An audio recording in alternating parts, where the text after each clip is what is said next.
Ay, magandang gabi sa inyong lahat. Ah, Welcome sa aking YouTube channel. Habang nagbabasa lang ako ng mga comments sa YouTube, may isang interesting question dyan na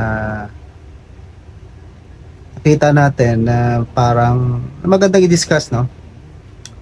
Ang nag-comment niyan, tinatanong niya kung possible ba yon na parehas lang ang sahod ng isang 20 years na sa company at saka 2 years sa company. So kung titingnan mo, 18 years yung kanilang difference, no? In terms of tenure. Pero parehas lang ng sahod. Pwede ba yon? Possible ba na mangyari yon? Pag-uusapan natin yan kasi interesting siya. And but before that, pasalamatan muna natin sa pag-shout out itong sa pamamagitan ng shout out, no, itong mga masugid nating subscribers and followers, no, sa Facebook. I-post natin dito.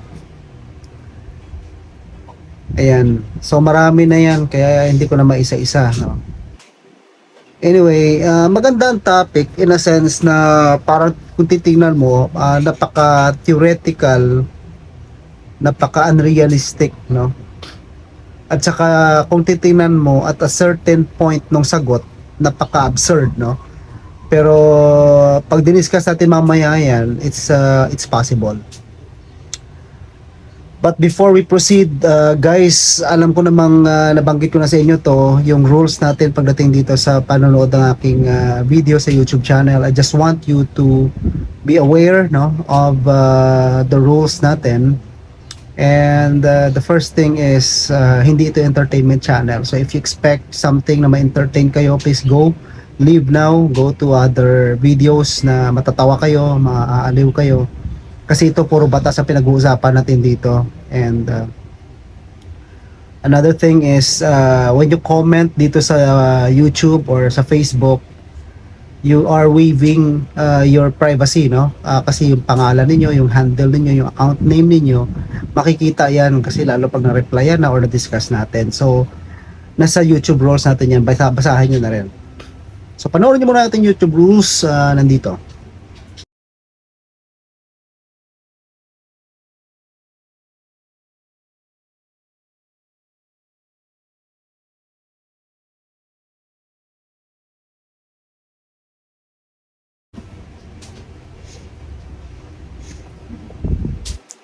Okay, balikan natin, no? Pag-usapan na natin yung question ng ating subscriber na posible ba yon na yung isang 20 years in service at saka isang 2 years in service ay magkaparehas lang ng sahod.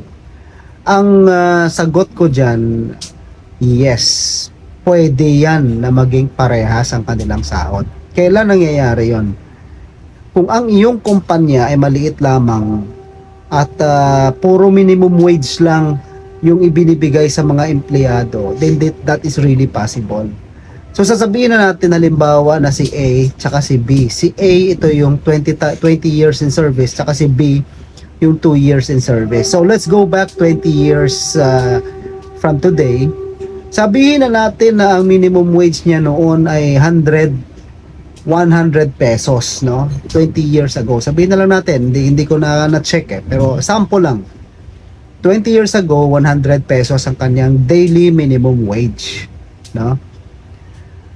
Kung itong kanyang kumpanya ay maliit na company at patuloy na sumusunod lamang sa requirements ng batas, minimum lang ng minimum ang ibinabayad kay A, then kung sa NCR located yung company, by this year 2023 dito sa NCR, 570 na ang minimum wage, di ba?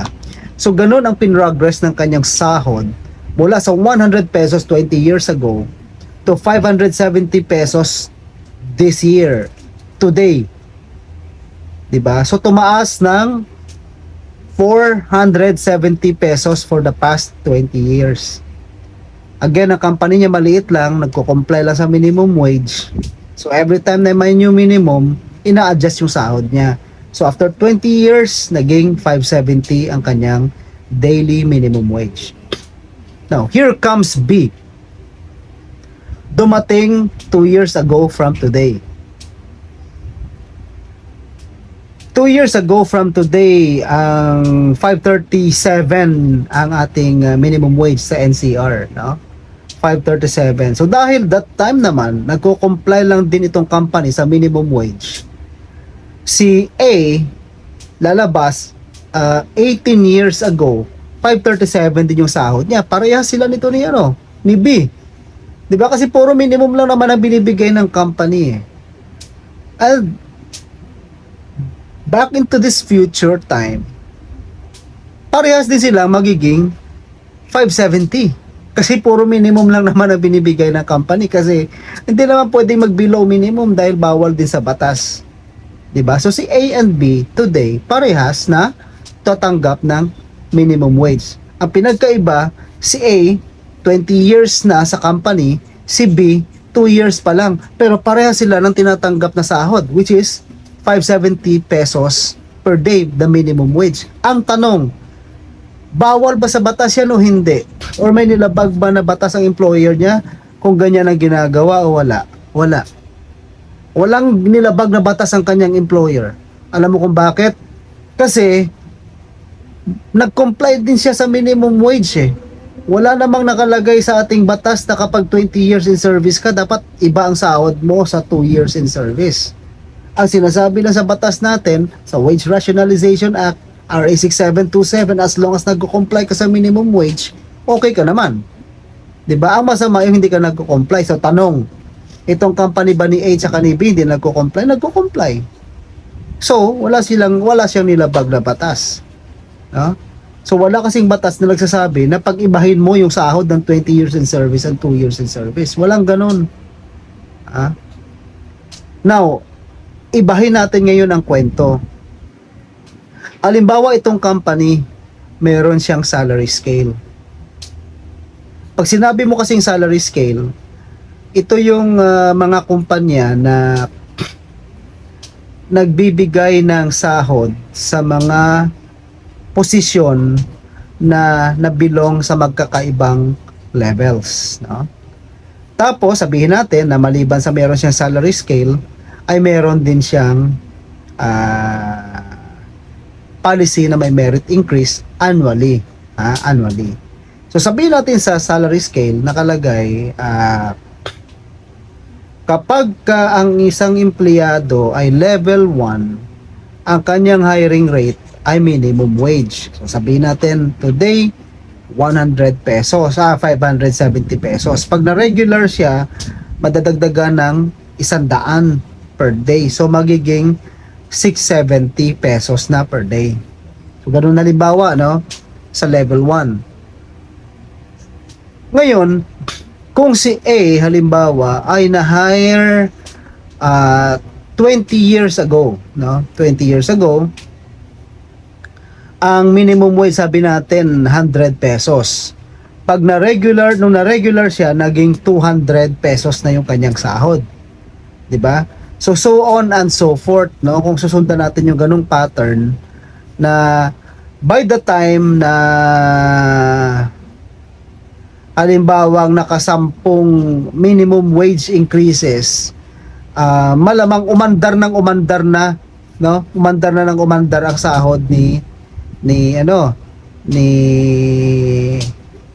no? So sabihin na natin by this time 570 pesos ang minimum wage. So malamang malayo na yung sahod nito ni A because of the number of years na lumipas at saka yung distansya, no? At distansya ng kanyang sahod doon sa hiring rate ng mga minimum wage because of the salary scale. Ganun kasi ang magiging effect niyan. Now, i-integrate mo pa yung annual merit increase halimbawa. Ang ibig sabihin kasi ng merit increase, ito yung mga kumpanya na nagbibigay ng dagdag na sahod o aumento sa mga empleyado na mataas ang naging performance ayon sa kanilang evaluation ng kanilang merit rating or annual merit increase rating. Kadalasan may mga kumpanya halimbawa na kapag okay ka sa merit rating mo, bibigyan ka ng merit increase na 1,000. Assuming na itong si A, mula nung siya na hire up to the time na today, no, nagkaroon siya ng merit increase na sabihin na lang natin na kung 1,000 per year ang per month per year ang increment niya sa loob ng 20 years halimbawa, sabihin na lang natin na 5,000 ang nakuha niyang merit increase kasi hindi naman siya ganun ka-perfect, hindi naman siya ganun kagaling, pero may mga years na talagang natamaan niya naman at nakadagdag sa kanya sahod na 5,000 per month. So yung 5,000 per month niya plus yung inilayo ng kanyang sahod base sa kanyang salary scale ay mag-create ng distance yan kay B na na-hire halimbawa naman 2 years ago. Ang nag-create ng malaking discrepancy or gap sa kanilang sahod is not the law. Hindi yung labor code, hindi yung RA 6727 or yung Wage Rationalization Act, kundi ang policy ng company pagdating sa merit increase, pagdating sa salary scale, yun ang nagbigay ng gap doon. So this tells us na what will create the difference is yung sistema sa loob ng kumpanya pagdating sa compensation and benefits planning. Ngayon, may batas ba na nagre-require na dapat ang company mag-adapt ng comp ben policy na magki-create ng gap na magiging ang tawag natin doon sa HR equitable ang kanilang sahod. So ibig sabihin, kung ako matagal na sa kumpanya at matagal na yung tenure ko, ganyan, dapat yung ating salary scale merong equitable policy yan na ibig sabihin ma-recognize yung service na itong mga matatagal na. Ang tanong, may batas ba na nagre-require sa mga company na i-observe ang equitable policy sa HR sa mga empleyado niya? Ang sagot, wala. Kasi ang ating batas, ang binigay lang niya yung floor, no? Ibig sabihin yung minimum lang na dapat magbigay ng minimum wage ang mga kumpanya. Kung paano imo-motivate ng kumpanya yung kanyang mga empleyado sa pamamagitan ng pagbayad ng certain amount ng salary base sa kanyang sistema, salary scale, whatever, nasa kanya na yun, kanya-kanyang diskarte na. That's the work of essence of capitalism, di ba? Gusto mo ang company mo maging competitive. Gusto mo ang company mo ma-maintain yung ARM approach sa HR, which is attack, attract, retain, and motivate. Di magbigay ka ng equitable compensation plan na ibig sabihin ang mas magaling, mas mataas ang makukuhang sahod. Ang mas matagal na sa service, mas loyal, bibigyan mo ng incentive in terms of higher pay than those na mga bago pa lang. 'Di ba? So equitable system, no? Pero yan ay wala sa batas. Hindi covered ng batas yan. Bahala na yung mga kumpanya mag-implement ng ganun. And normally, yung mga kumpanya na ino-observe yung ganyan, yung mga kumpanyang may budget, mga kumpanyang malalaki, or afford nila, or yung mga kumpanyang ambisyoso, maliit pa lang, but they look at themselves na lalaki sila in the future, and they take care of their employees, they look at their employees as assets, etc., etc. So, kanya-kanyang policy, kanya-kanyang sistema. But then again, the most important thing na kinoconsider ng mga kumpanya in observing itong mga equitable compensation plan ay ang budget. So the more na mas malaki ang kumpanya, the more na mas progressive, the more na mas productive, the more na kumikita, etc., the more na nagiging masagana ang kanilang compensation and benefits policy. So yun ang sagot natin dito, guys. Now, again, I hope na nalinawan kayo doon sa tanong, interesting lang siya, and dapat na malaman ng ating mga kasamahan dito, ng mga nakikinig sa atin. And with that, thank you very much. I hope you learned something from this video. And if you do, please share this with your friends, your colleagues, your family members, or those people you think may benefit from this information. Again, thank you very much. And to see you in my next video. God bless.